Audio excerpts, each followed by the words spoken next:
What's good, people? Welcome back to MKO Boxing, aka MKO Pugilism, where we try and talk all things boxing. So it is fight week, is well and truly underway.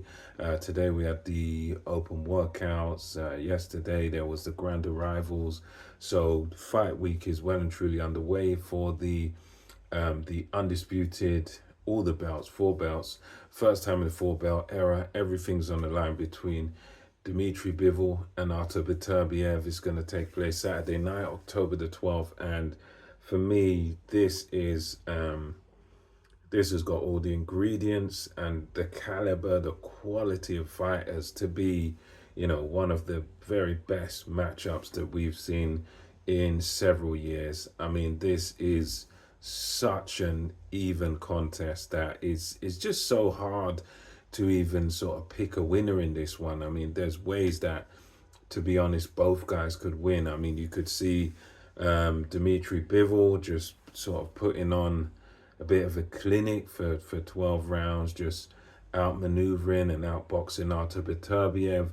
I could see that perhaps Artur Beterbiev, maybe his injury will play a factor here. I get the feeling that that will not be the case, but that's also a factor. The injury could play a factor. The injury could crop up and, could sort of wear Artur Beterbiev down, cause him to not be able to move how he should be able to move, and that could sort of mess him up in the fight, and that could be, and if that happens, we know that if the injury rears its head, because of the type of injury that affects the leg and everything, and I think that could be a big factor whereby Artur Beterbiev could lose, and that could, as a result of that.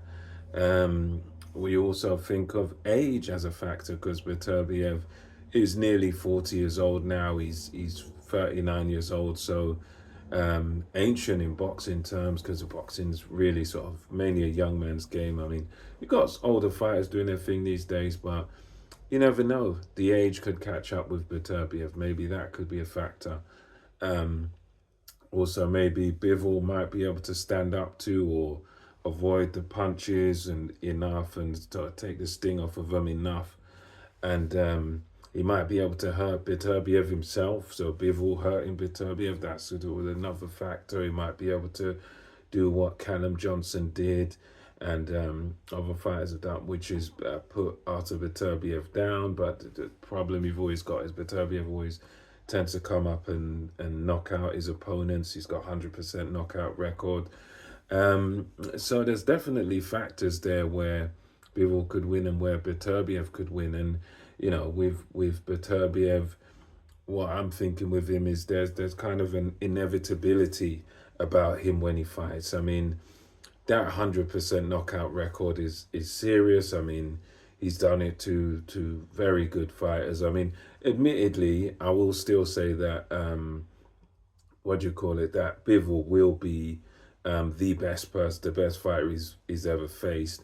But there have been, very decent fighters that he's managed to get rid of rather easily, inside the distance. I mean, I think Yard is a guy that, he's good. We don't know exactly how good he is, but he fell short. But he gave Beterbiev a run, but he was working for every second, having to move furiously and frantically. And Joe Smith Jr., another good fighter that, he just threw everything at Beterbiev, and you could tell Beterbiev was just in his box, in his zone, just calmly dealt with him. And I mean, it is a tricky one because it's not really, you can't really even call it boxer versus puncher, because Beterbiev has shown, even against guys like Joe Smith Jr., where they put it on him, he's shown an ability in some of his fights to be able to step back, to use movement, and even when he's on the back foot, he can still get you, he can still hurt you, he can still destroy you on the back foot, as he's done to his opponent. So it's shown a great ability going forwards and going backwards. And Bivol too. Bivol's he's looked good in his recent performances. I mean, he's got his first stoppage in a long time. And prior to that, most of his fights, because of his style, is very sort of, it's not exactly safety first, but it's very much textbook boxing. He does things by the book, moves very well. He's got that kind of what they call a pendulum step. He's very good at distance control, very good at keeping you at the end of his shots. And he mainly sort of outboxes his opponents and wins on points. So he's the more sort of pure boxer, whereas Beterbiev's the guy that he can box, but he's more of a brute. He's more of a guy. He's a guy that puts you under pressure and just breaks you down and eventually takes you out and destroys you, and you leave on a stretcher, which has been the case for most of his opponents. They're destroyed. They just cannot hack the pressure.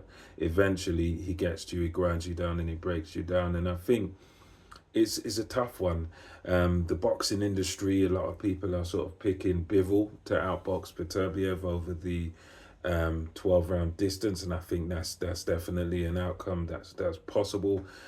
Some people are picking Beterbiev, and for me, from what I've seen of both fighters, I think I would say probably Beterbiev's had the slightly better wins at light heavyweight. I mean, I think Canelo is a great name that might stand above other guys, but I suppose you got to remember he's the smaller guy. He's the super middleweight coming up to face Dmitry Bivol, but Dmitry Bivol just completely outclassed him and outboxed him, and basically gave him a boxing lesson there.